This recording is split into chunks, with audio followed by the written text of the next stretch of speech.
x जो है एक मैट्रिक्स है। अब ये आपको नहीं पता है यहाँ वो मैट्रिक्स जो होगा वो कितना बाई कितना ऑर्डर का होगा, यही तो पता नहीं है। तो वो सोचेंगे कि वो कहाँ से भाई आएगा। तो आपको बताया गया था कि दो मैट्रिक्स का मल्टीप्लाई, मान लीजिए हम एक मैट्रिक्स यहाँ लेते हैं, एक matrix A equal to a i j, और यहाँ मैट्रिक्स लेते हैं B equal to b i j. आपको बताया गया है कि अगर मान लीजिए ए बी अगर आप निकालेंगे, ए बी अगर आप निकालेंगे तो आपको बताया गया है अगर ये मैट्रिक्स अगर m बाई n ऑर्डर का है तो ये मैट्रिक्स आपको n बाई n ऑर्डर का होना पड़ेगा। क्यों? क्योंकि पहला मैट्रिक्स का कॉलम और दूसरा मैट्रिक्स का रो अगर बराबर रहेगा तो मल्टीप्लाई होता है। मल्टीप्लाई होके क्या आएगा तो m बाई p ऑर्डर का आ जाएगा मेरे पास। ये जो मैट्रिक्स जो आएगा मेरे पास एक नया मैट्रिक्स मिलेगा, मान लीजिए इसको हम C मान लेते हैं, यानी C आई जे कोई मैट्रिक्स आएगा कितना ऑर्डर का आएगा m बाई p। ऐसा ही कुछ हमको यहाँ भी लाना है। तो ये बेसिक कॉन्सेप्ट जहां अगर आ गया तो आप सवाल को बना सकते हैं। तो सबसे पहले क्या करेंगे, इस मैट्रिक्स का ऑर्डर लिख लेते हैं। तो ये है आपका 2/3 ऑर्डर, कितना ऑर्डर का है, 2/3 ऑर्डर का है।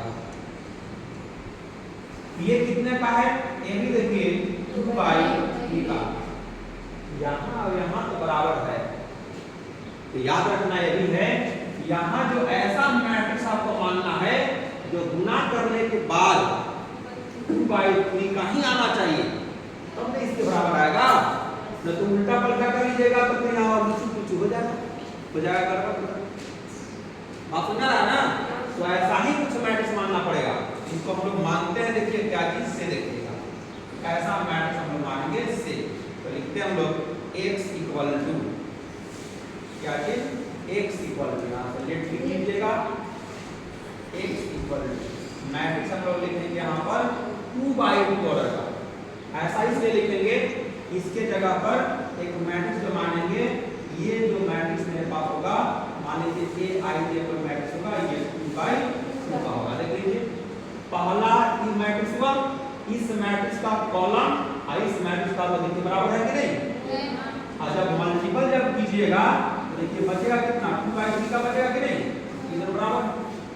तो जो 2/2 का बचेगा यहाँ 2/2 का इक्वल टू भी मेरे पास है, तो काम मेरे पास कर।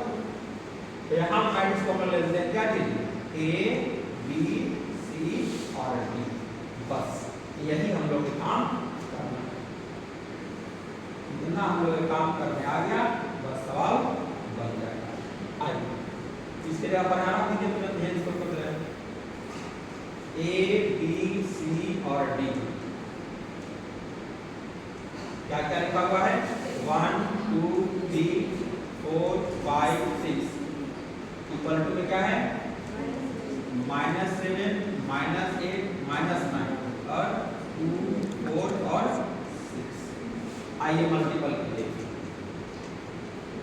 पहला रो से पहला कॉलम में ये हो जाएगा आपका a + 4b, इससे इसमें कीजिएगा तो ये हो जाएगा आपका 2a + 5b, इसमें कीजिएगा तो हो जाएगा 3a + 6b, इससे चलेंगे तो ये हो जाएगा आपका c + 4d और ये हो जाएगा 2c + 5d और यहाँ हो जाएगा 3c + 6d। इसको ऐसे बंद कर दीजिए आराम से और यहाँ इक्वल टू में आप लिख लीजिए -7 -8 -9 2 4 और। अब देखिए इक्वल टू मैट्रिक्स आ गया कि नहीं।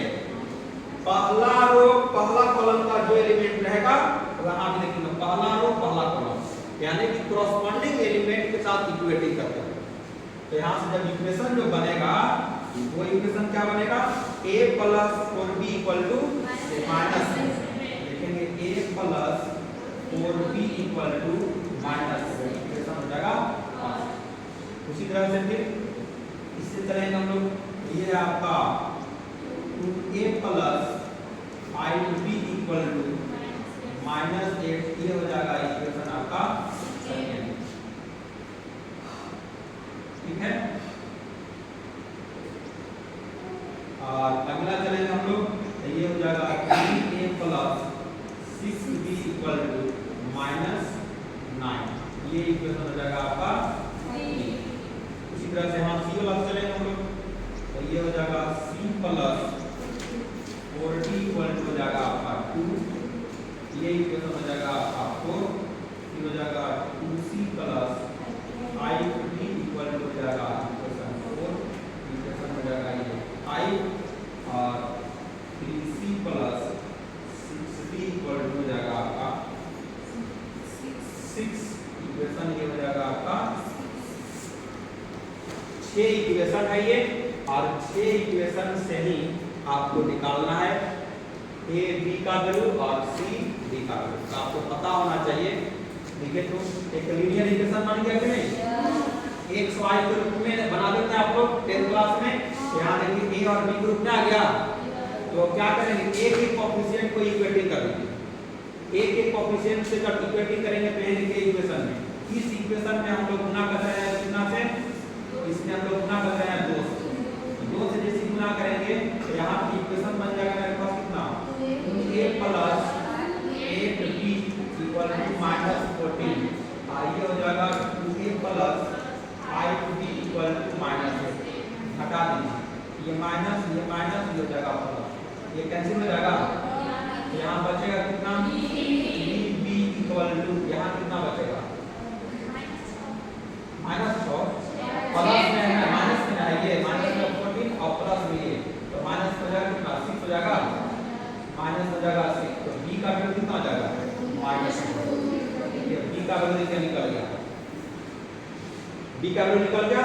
और इस b का वैल्यू पुट कर दीजिए आप इस इक्वेशन में, चाहे जैसे यहाँ आप करेंगे a का वैल्यू निकल जाएगा। देखिए तो ये हो जाएगा a प्लस 4 गुने -2 और इक्वल टू कितना है -7।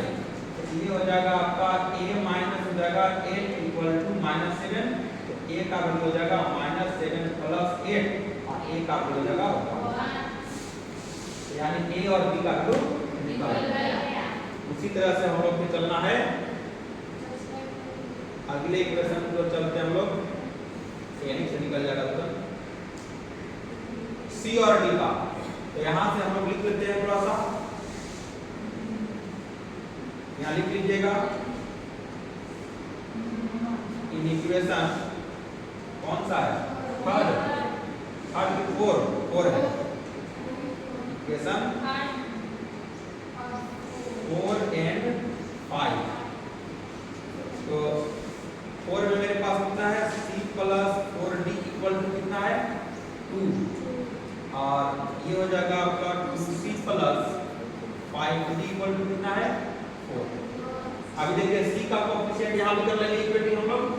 ये इक्वेशन मेरे पास कितना है 4 है, और ये इक्वेशन मेरे पास 5 है। इसमें 2 से गुना कर देते हैं, 2 से गुना जब कीजिएगा तो ये हो जाएगा आपका 2c plus 8d equal to 4। ये हो जाएगा आपका 2c plus 5d equal to 4। दोनों को फिर घटा देंगे, जैसे घटाइएगा तो ये हो जाएगा कैंसिल। यहाँ कितना बचेगा 3d इक्वल टू हो जाएगा आपका 0। तो हम समझते हैं कि b का वैल्यू हो जाएगा आपका 0। जब b का वैल्यू जब 0 हो जाएगा तो ला के यहाँ पुट कर देंगे, ठीक है। जब पुट कीजिएगा बाय इक्वेशन 4 से जब चलेंगे तो देखिएगा यहाँ ये मेरे पास कितना है c plus 4d equal to कितना है 2।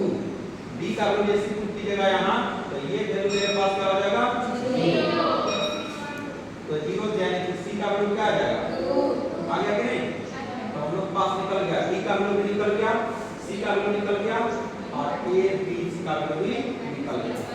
तो यहाँ से क्या निकल जाएगा a का वैल्यू मेरे पास कितना आया है 1, b का वैल्यू कितना आया है -2, c का वैल्यू कितना आया है 2, d का वैल्यू कितना आया है 0। तो मैट्रिक्स मेरे पास कहाँ था, मैट्रिक्स देखिए मेरे पास यहाँ पे ये लिखे हैं, ये देखिए x इक्वल टू जब लिखे थे यहीं पे लाके हम लोग को लिख देना है, यही फाइनल का आंसर आ जाएगा। क्या क्या लिखा हुआ है, ये मान है k का वैल्यू वैल्यू है 1, b का वैल्यू कितना है -2, c का वैल्यू कितना है, c का वैल्यू 2 है और d का वैल्यू 0। यही आपका फाइनल आंसर है। ठीक है, ये आपका मैट्रिक्स निकल गया। तो ये था मिसलेनियस का 11 नंबर सवाल। थोड़ा सा टफ लगता है लेकिन बेसिक चीज पता रहेगा तो आप मल्टीप्लाई करके एडिशन सब्ट्रैक्शन सारी करके मल्टीपल का निकाल सकते हो। ठीक है ना, इतना दिमाग तो आप लोग नहीं लगाते इसमें, ठीक से बनेगा। चलिए बन गया। अब हम लोग बात करेंगे